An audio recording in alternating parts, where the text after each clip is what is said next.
Greetings and welcome back to Room 303 in Sophomore English. We are in the MyPerspectives volume number 1. We are on page 328. We are now ready to study Nazim Hikmet's Some Advice to Those Who Will Serve Time in Prison. Hikmet, one of the great Turkish poets that we can learn about. Now there will be some important background information that we'll get to, but first let's make sure your annotations are set up correctly. Begin first of all, of course, at level 1 when we finish. Can you summarize this poem into a line or two?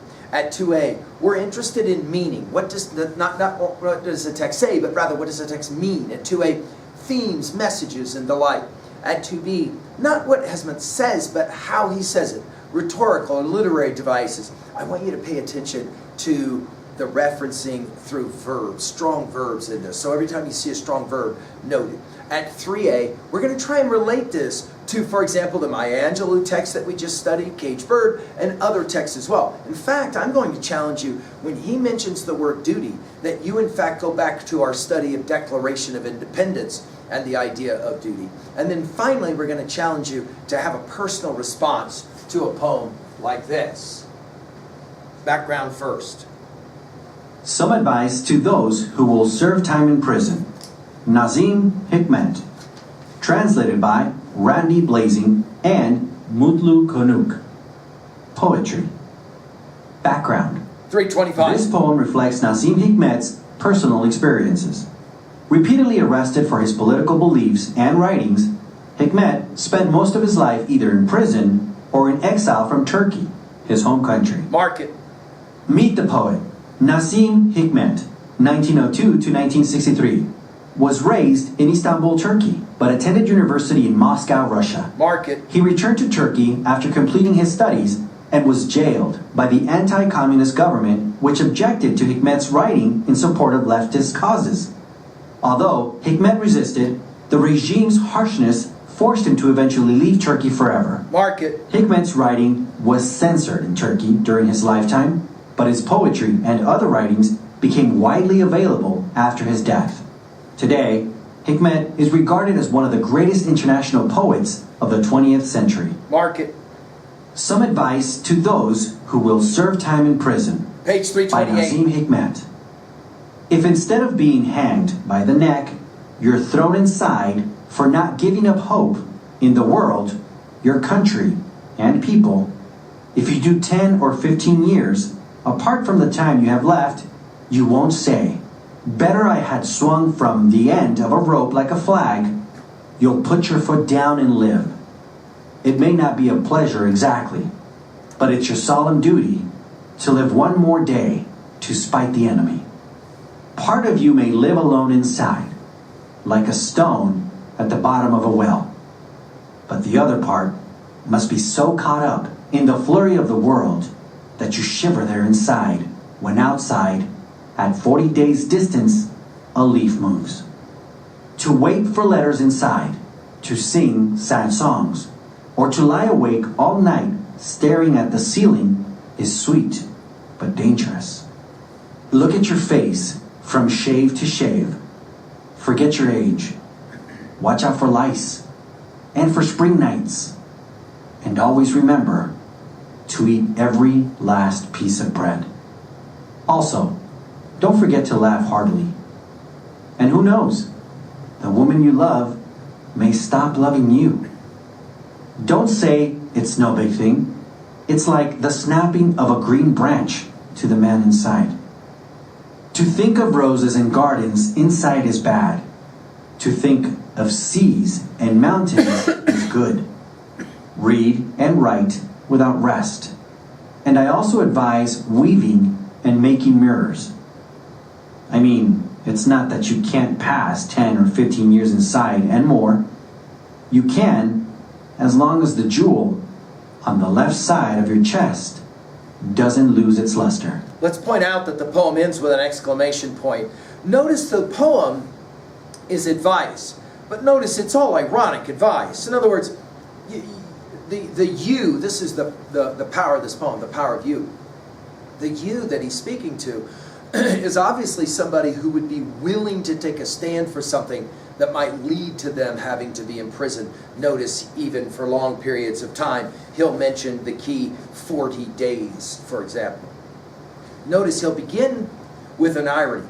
Instead of being executed, what would it be like if you end up just incarcerated? If instead of being hanged by the neck, you're thrown inside, but for not giving up hope. In other words, notice the reason you're jailed is not that you actually broke laws, but rather you refused to bend to an unjust law, and in that regards, you absolutely decided you would not give up hope. You can't read a poem like this and not think about Martin Luther King Jr.'s letter from a Birmingham jail. We'll study it in more detail in our junior year, in a year from now, but I want you to at least put that at 3A. He says, don't give up hope in what? Your world, your country, people, right? If you do 10 or 15 years, notice we go from 10 to 15 years to 40 days distance. You won't say, for example, I wish I had been executed. Better I'd swung from the end of a rope like a flag. Again, the idea of the use of like a flag, a symbol, if you will. You'll notice, put your foot down and live. It's a beautiful way to say it. To put your foot down is to be what? Steadfast. This is a poem about courage, isn't it? Right? It may not be a pleasure exactly. In other words, yeah, okay, so maybe dying takes away the pain and the suffering. So it's not going to be pleasurable. But notice he'll call it your solemn duty to live one more day, despite the enemy. We'll read this next year as juniors when we do our intense study of the Declaration of Independence. When Jefferson makes the argument, it's the right of the people, it's the duty of the people to throw off such forms of government that have bothered them. Notice he'll say it, part of you may live alone inside. Well, yeah, the irony of all ironies is the word may. Obviously you're going to live alone inside because you're in jail, right? In prison, right? As the title will say. And then he uses the simile, like a stone at the bottom of a well. It is a powerful word picture for a number of reasons, not least of which, down, down, down. There's your Dante reference right at 3A, Dante going into hell. And again, why does Dante have to go to hell? So he can get out. Dante's whole point is you don't go to hell, you go through hell. And this is the point here. But he says, the other part of you must be so caught up in the flurry of the world that you shiver, again studying the verbs, there inside.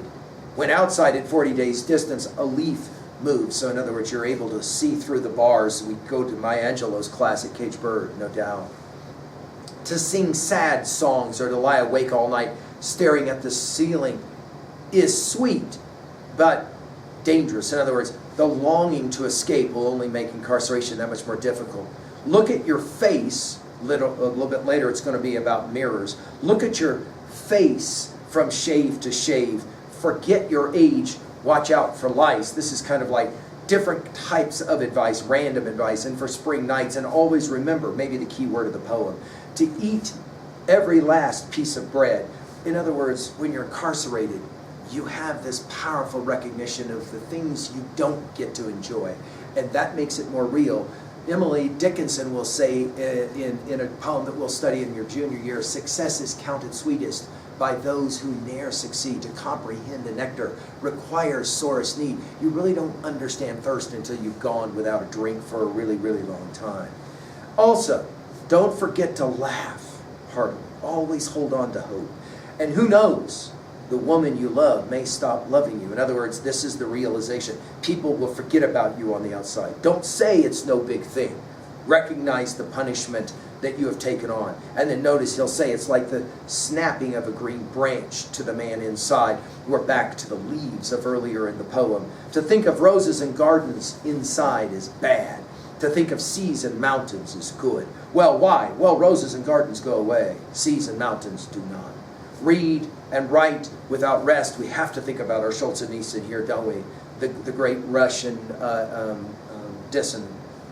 And I also advise weaving and making mirrors. Now, it's interesting that he would reference weaving because weaving is the great motif of Homer's Odyssey. And of course, in Homer's Odyssey, it's Penelope who is stuck with all those bad guys who will pass her time by weaving. Of course, in some ways, he's weaving a story in this poem, isn't he? And making mirrors, in other words, a way to not forget that you're there, right? To see. I mean, he says, It's not that you can't pass 10 or 15 years inside and more, the irony with the dash reminds us of our study of Emily Dickinson. You can, as long as the jewel on the left side of your chest, that is to say your heart, doesn't lose its luster. Well, what is this poem about at 2A? It's about don't give up, right? You need to hold on in the worst of situations. In other words, when bad things happen, don't ask why did it happen to me, but rather learn to ask why did it happen for me. It is a profound theodicy. It's a profound optimism that Hikmet will be playing with here.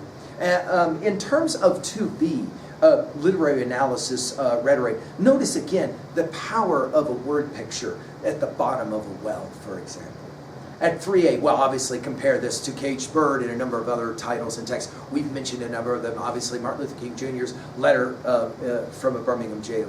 Finally, at 3B, to own a poem like this, when was a time in your life that you felt trapped and you had to find a way through because you refused to do otherwise? And you had courage. Thank you.